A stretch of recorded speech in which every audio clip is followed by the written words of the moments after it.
So I'm not actually going to build this deck in paper, and I don't live in the Los Angeles area. But if you are, and you do, here's how you can kill Josh Lee Kwai with commander damage. It's Commander Time! Welcome to Commander Time! We are yet another podcast about the Magic the Gathering format known as Commander. I'm Nate Burgess. I'm Dean Goody. Today, I'm going to talk about a deck that's very simple. It's Yuriko the Tiger Shadow, and I call it Yuriko Doomsday. Can you guess why? Is it the end of the world? It's the end of the game, if it gets pulled off correctly. But, yeah, Yuriko Doomsday. We'll get into that. Is there anything but first? But first... Did you get a good collection, Dean? You've been picking up collections lately. I have, yeah, actually. So I took a hot tip from Dana Roach and Jason Alt and some other people, Matt Morgan, and started buying and selling some collections. I found some pretty cool stuff. I got a Sarah Sanctum the other day from a $400 collection, so that was pretty sweet. Zing! Yeah, won't turn that down. All right. I don't think I have anything but first. No? Not flipping any collections, Nate? Nope. Oh. I'm doing my own weird kind of speculating, where I just look for 50-cent rares that I don't think should be 50 cents. That's fun. I do a bit of that. Yeah. I don't buy enough of them, though. Yeah. I buy like 5. Well, they got to be in good condition, and there has to be a lot of them available at the same time. Yeah, that's true. And it's usually just padding out in order to get the free shipping or something. Yeah. Yep. Get them in foil. Have you seen that spike in Geth, Throne of Geth? So the regular card is like still 20 cents, and the foil is like $350 or something like that right now. What? Yeah, I guess it saw play in Legacy or something like that. People are using it against, oh god, what's the card that people love? Chalice of the Void, because you can proliferate the counters to they change it so you can cast your stuff? Exactly. Okay. Right, so Chalice of the Void, it has a counter on it. Well, it has a number of counters on it, and if you try to cast a spell with that CMC, it gets countered. So if you want to cast your stuff, you change the number of counters. There you go. Ta-da! And all of a sudden, Throne of Geth is $300, if it's foil. It's quite a multiplier. Yeah, I don't know what's happening with Nexus of Fate right now. That's kind of crazy. It is kind of crazy. I don't really care because I don't play Standard at all, and the card, I don't really care for extra turn magic in Commander either. But yeah, I don't know. It looks like Wizards kind of borked that one because the whole point of the buy a box promos was that they were not going to be crazy good in any particular format. Yeah, I don't know. My other thought though is that you could view it as a sort of a mythic rare because you're not guaranteed any particular mythic rare in a box of cards. Yeah. In a booster box, but you'll probably hit, like 3 mythics in a booster box, something like that. So it's maybe comparable to the extra foil you get in a pre-release pack is kind of what you're saying, maybe? Something like that, or even just like it's slightly more common than any given mythic rare, I would think, right? Probably. Yeah. Maybe. Well, so more guaranteed availability if you can find it. Yeah, I think that's right. So that's kind of my view on it. It's a slightly more available, at least in terms of guarantee ability, and therefore it's it's not crazy that you can still get it just as easily as you could get any other rare, basically, or any other mythic rare. All right. Okay. So moving on to a patron shout out to Mason Talley. Hey! I know that guy. Welcome, Mason. What's your top card? All right, what is, and Dean, you picked this category, the top new card of Commander 2018. Yeah. For my pick, I went with Windgrace's Judgment. This is a pretty hot and spicy instant. It's 3 green-black for each opponent, or for any number of opponents, excuse me. You may destroy up to 1 target non-land permanent that player controls. Okay. Instant speed's pretty good. Yeah, I guess comparable to a Decimate. Yeah, that's what I was going to compare it to, as a Decimate. Though Decimate is sorcery speed and 1 mana cheaper. Yeah. Yeah. I like it. I am a fan. What's your pick, Nate? I'm going with Treasure Nabber. This is a goblin for 2 and a red. Yeah, 2/2, I think, though the body's not particularly relevant. You like it for what it does. Yeah, he's a creature goblin rogue, 3/2. Whenever an opponent taps an artifact for mana, such as those mana rocks they play on the first 2 or 3 turns of the game, then you gain control of that artifact until the end of your next turn. Which means you get to use those mana rocks, and then, hey, maybe if you're in red, you can sacrifice them to do something else. Seems pretty good. The law of givesies backsies is respected by every noble pursuer of shiny things. Yeah, one of the better flavor texts on a recent card. The law of givesies backsies. I was not aware of that law.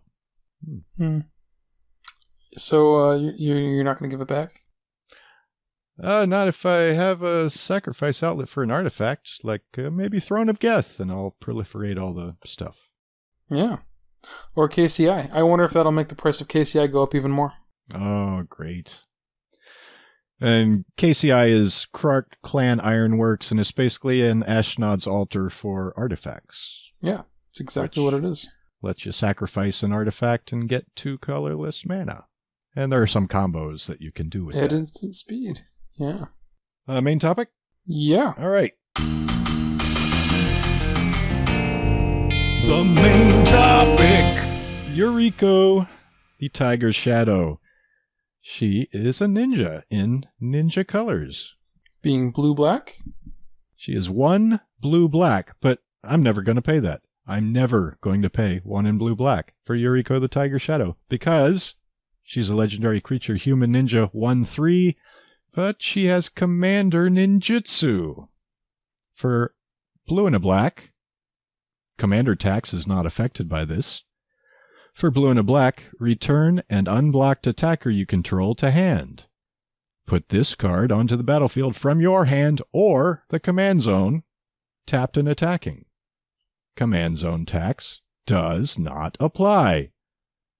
So, yeah. It's not a cost of casting the spell, it's a cost of activating the ability. Mm-hmm. I have to say, I find the name Commander Ninjutsu to be pretty cheesy, but at the same time, the actual practicality of the ability is really, really, really cool. And I really enjoy that she can use ninjutsu from the command zone. I just find Commander Ninjutsu to be a little silly.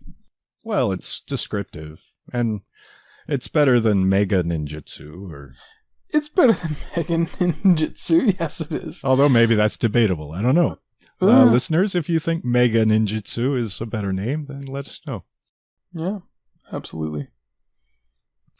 Okay, so the key to this deck is you need unblocked attackers. So, in the spirit of Sig River Cutthroat, I have a lot of unblockable creatures that are very cheap to cast. So there are a few 1-mana creatures that just can't be blocked, straight up.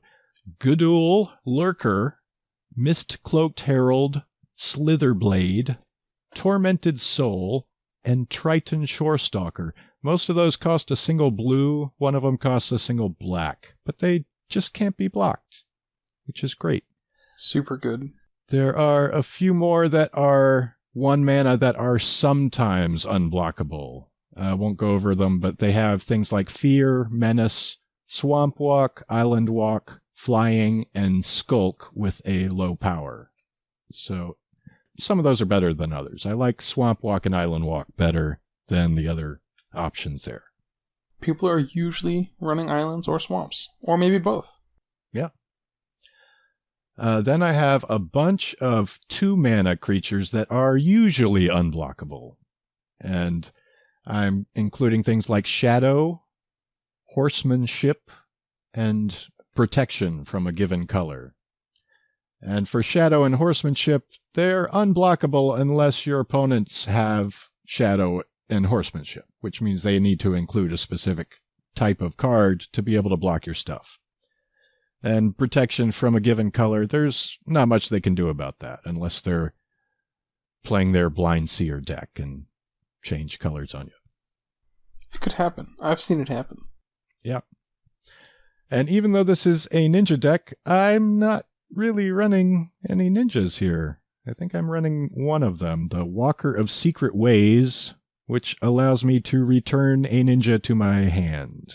Is Tetsuko Umezawa not a ninja? She a rogue? Tetsuko is a rogue, and since most of my creatures are just straight up unblockable, it's redundant for this deck to include Tetsuko. It is a thematically appropriate choice, but it's redundant for what this deck is doing. Because you just can't block these creatures most of the time. No, I know what you're talking about. Yeah, because I actually have a Sig River Cutthroat deck, and I picked up a Tetsuko thinking I would put her in there, and then she never actually found a home in the deck because, yeah, she's redundant. Yeah. There is one ninja I think you might want to consider running, though. Have you thought about running Sakashima's Student? I briefly had it in here. I also considered Sakashima the Imposter, the original Sakashima, because the possibility is Sakashima could copy Yuriko, and then you would get double the triggers, right? That's true. But the timing for that is tricky, because you would need Sakashima to enter after Yuriko is on the field, but at some point before the combat damage is done. So either you're dangling there for a turn with Yuriko on the field, or you have to do some instant speed Vidalcan Orrery kind of stuff during combat. Yeah, I suppose so. I don't run Sakashima in the deck, but I do run Sakashima Student. The ninjutsu for that is only 2, so you're going to be bouncing your Goodle Lurker or whatever for 2 to get a clone of something. Yeah, that's a possibility. My best play with this was bouncing something like, whatever, Goodle Lurker, and putting in Sakashima Student as a copy of a Terastodon. That was pretty good. And then you get elephants. Well, somebody gets elephants. Somebody gets elephants. Another key to the deck is to make all these unblockable creatures into ninjas. And so I have Arcane Adaptation, which is the cheapest one for 2 and a blue. And then Xenograft costs 4 and a blue, and Conspiracy for 3 black. And all of these are enchantments where I can name a creature type, and then all of my creatures are that type. So that's something you play before combat, and then you attack with all your unblockable creatures and ninjutsu your commander in. And then that's when the fun stuff happens. Oh, there is another trick that can be done. So I'm not actually going to build this deck in paper, and I don't live in the Los Angeles area. But if you are, and you do, here's how you can kill Josh Lee Kwai with commander damage. You have 1 unblockable creature, you have 7 mana, 1 of which is blue and 3 of which is black. And then you attack Josh with your unblockable creature, you commander ninjutsu in. Which is uncounterable. Yeah. And then you cast Hatred, which is an instant for 3 black, which reads, in this case, pay 20 life, kill Josh Lee Kwai. Might want to hold up a swan song just in case. Yeah, sure. Yeah. You're in the colors for counter spells if you want to counter the counters and protect your combo. And I probably included too many creatures. You could cut some of those out and replace them with actual cards. But I do have those 3 enchantments, and I have a few tutors to get them. And I don't think I need to go over the tutors. Nah. Tutors are tutors. Let's see. Oh, so when the ninjas do combat damage, we get to turn over the top few cards of our deck. We get to turn over 1 card for each ninja that did combat damage. And then all our opponents lose the life of the CMC on that card. So if we attack with a few ninjas and we can flip over a few really high CMC cards, then everybody dies but you, right? That's the idea. Who runs really what? What, like an 8 mana card? Maybe? Oh, no. Like a 5 mana card? That's pretty big, right? That's a lot of damage. Oh, no. See, there's this card called Doomsday, and it costs black, black, black. And what you do is you go through your library and you pick 5 cards. And then you exile your library, and then those 5 cards are your library. Oh, wow. So, yeah. Seems dangerous. So if you have 5 ninjas, you can hit people with 5 unblockable ninjas, and then you turn over the top 5 cards of your decks. So suppose these cards are Draco, which costs 16 mana for some reason. Oof. Blink Moth Infusion costs 14. Ouch. So that's 30 right there with 2 cards. All of your opponents have lost 30 life with those 2 cards. Then we can do Emrakul the Promised End for 13 more. Then maybe there are a few options for the rest, but there are a few 12 mana cards. It That Betrays, Enter the Infinite, and I think there was one of the Colossus might do it. I prefer actually Ulamog for 11, the original Ulamog, or Kozilek Butcher of Truth, because, let's count it up.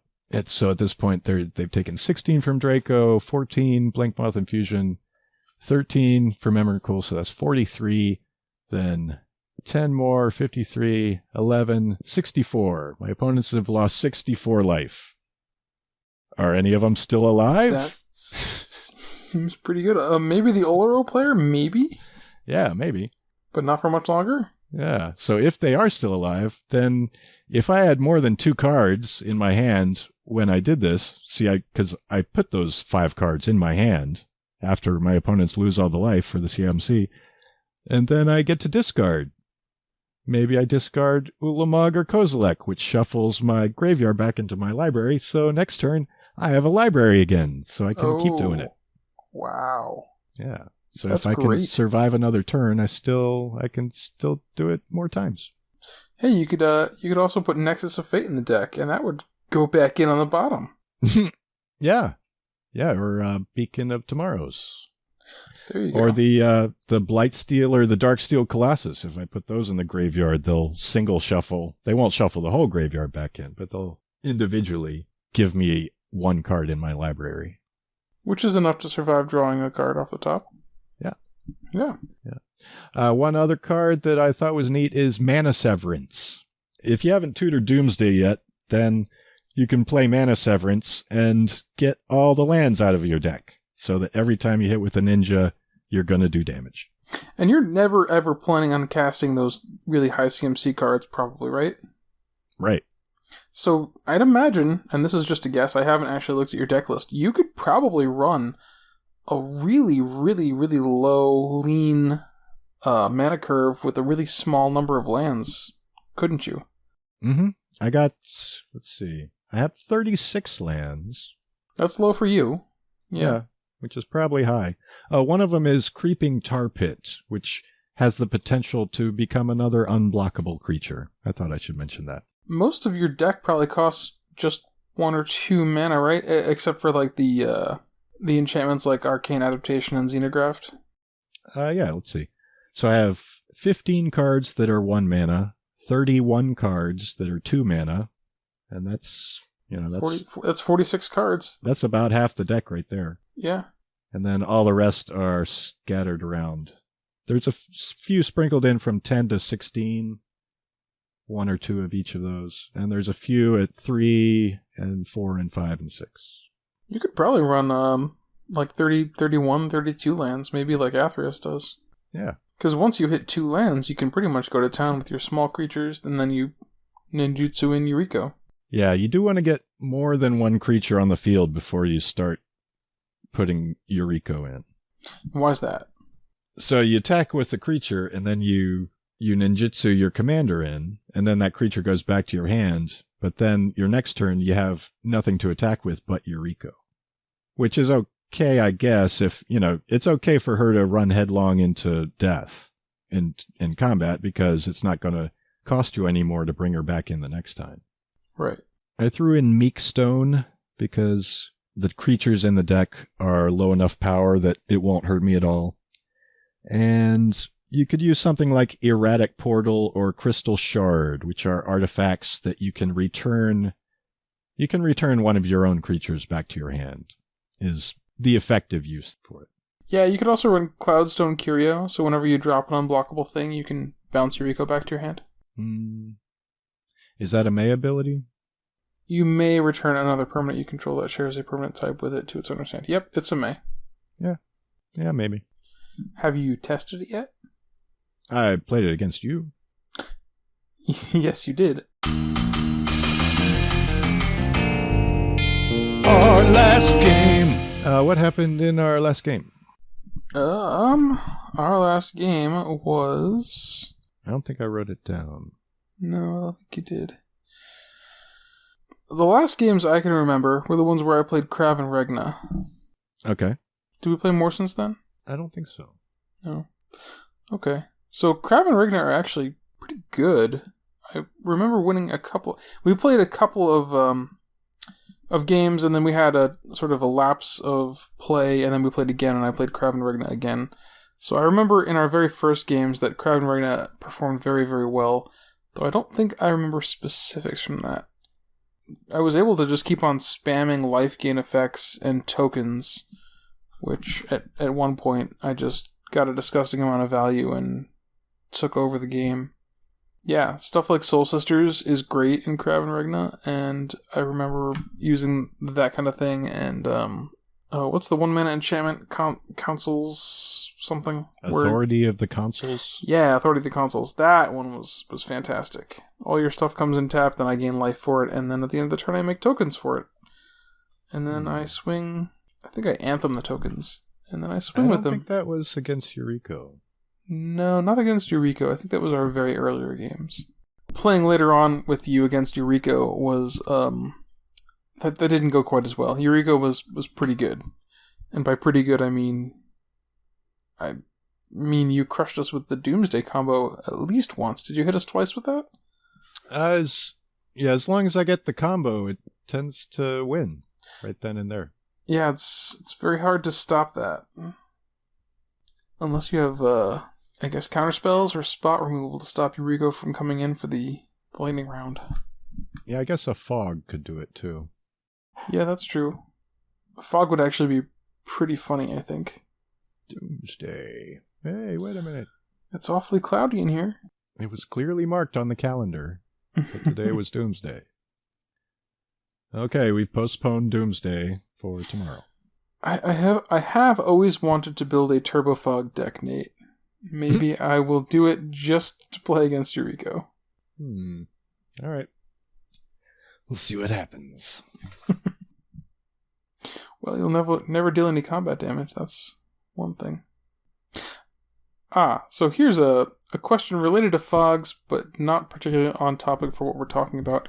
Have you seen some of the very older fog effects that don't say prevent all combat damage, specifically in white? They don't say prevent all combat damage that would be dealt this turn or whatever. They say target player skips their next combat phase. Have you seen these? I don't know. One of the possibly more well-known versions is False Peace.